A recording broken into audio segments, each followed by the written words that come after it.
All right, getting situated here. You know, I missed doing this on Sunday.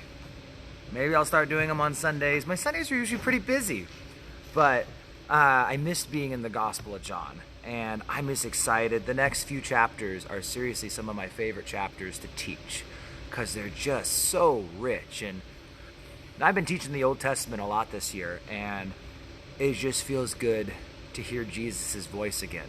You know, just to see him work and move, just blowing up culture and blowing up everything. So, hey Pam, you made it. See, I knew you'd find your way here. All right, so 1 John 4:27. And at this point, so he just finished with the woman at the well. She's running off back to town. She leaves her water behind, right? She leaves her stuff behind, and she's just running back to tell everyone about Jesus. And at this point, his disciples came, and they marveled that he talked with a woman.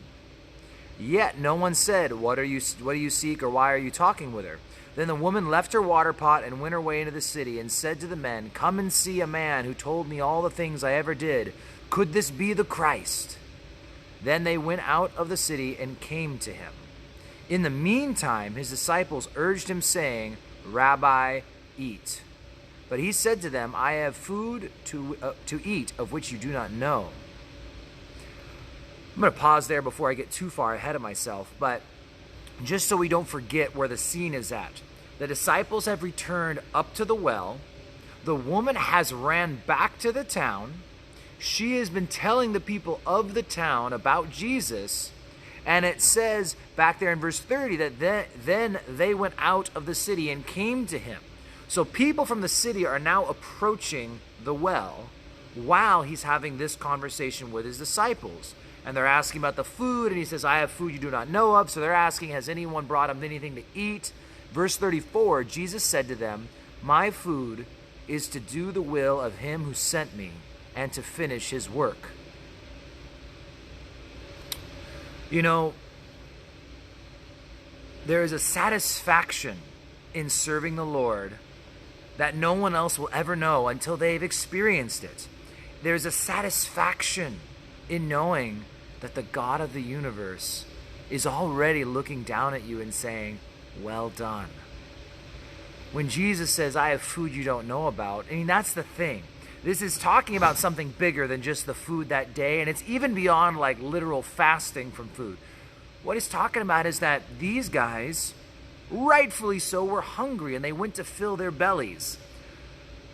But there's a satisfaction that God can give that goes beyond earthly satisfaction. And maybe you're not filling your belly with bread, but oftentimes we feel like, man, I just need to watch a movie. I just need to, whatever it may be, I need to do this thing and satisfy my flesh. But Jesus is trying to teach his disciples, there is something out there that is so much more satisfying than anything this world could ever offer. And even to the devout believer, even if you've been walking with the Lord your whole life, this is something we need to continue and ask ourselves, you know, is there something else that I'm trying to satisfy myself with? There's a book, Every Man's Battle. I know some of the young guys in our church talked about reading it together because it's a great book. I read it back when I was in college. And it talks about, it's about men and sexual temptation. And one point in that book that reminds me of this is that they emphasized how in all these men, there was all these testimonies where when they made a change to live a pure life, a sexually pure life, and we're not even talking necessarily about pornography or way even out there stuff, but they were saying, when I got to the point where my eyes were for no other woman except for my wife, my bride, all of a sudden my love life with my wife became more amazing. And these little things about her, maybe even little imperfections, they became special and treasures because they were mine. And what they showed is when they stopped satisfying themselves on other snacks by looking at this or thinking about that, it made the relationship with their bride all the more precious. Jesus says, I have food you don't know about, because Jesus fully understood the concept that the only true satisfaction we'll ever get really is when we love and serve God. And as we quit snacking on other things that feed our flesh, all of a sudden that relationship with God is all the more rich. And as it gets more rich, it becomes easier to even understand that that's the one place I'm going to get satisfied from. So now, though, again, those men were coming up from the city. And so Jesus now stops and changes a little bit and says in verse 35, Jesus said to them, "My food is to do the will of him who sent me and to finish his work." And what's his work? "Do you not say there are still 4 months and then comes the harvest?" So he's saying to them at this time of year, it was 4 months away from harvest time.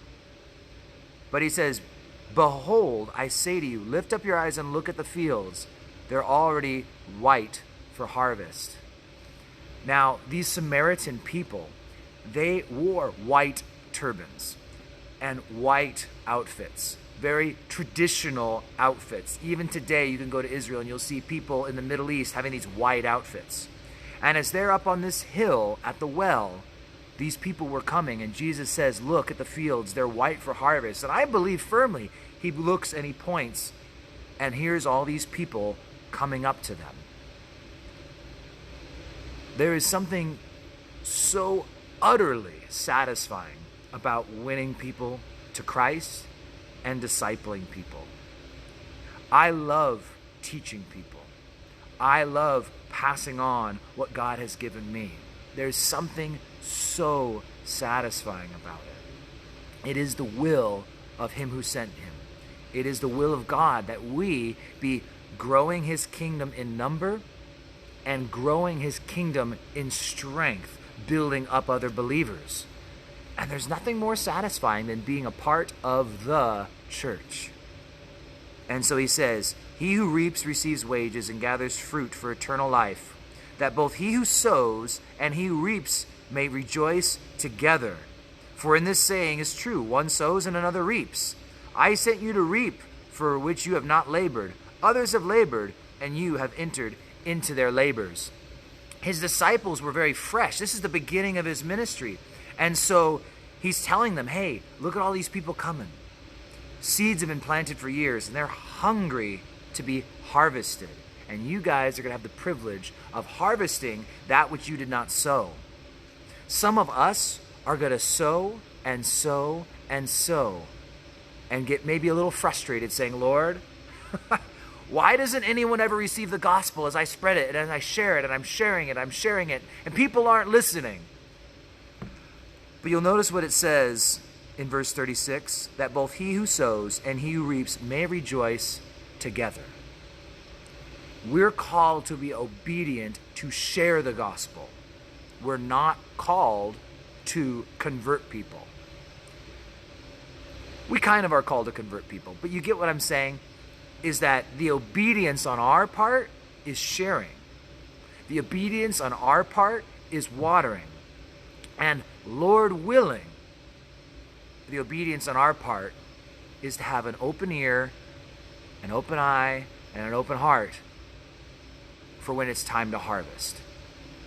Now, some of us are so eager to harvest, you might actually go after that fruit before it's ripe. And you know what? Ripe fruit doesn't taste good. And it's just a good reminder that we have to lean on the Holy Spirit. We have to lean on all the scripture that God has taught us so that we will know when it's time to go out there and do this. But at the end of the day, how do we summarize all this conversation we had here next to the well at Sychar in Samaria? Jesus says there's something satisfying out there. It is more satisfying than anything the money at your job can provide for you. It's more satisfying than anything your spouse could ever provide for you. And it's doing the will of God. And when you can go to sleep knowing that I have been doing God's will, I'm at peace with the Lord of the universe, and He's proud of me. And when you see lives transformed, and you had the privilege of being a part of that, that is something that satisfies, a satisfaction that bread could never bring. So, hopefully you enjoyed your daily bread, and I'll be seeing you guys tomorrow as we wrap up chapter 4 of the Gospel of John. Take care, everybody.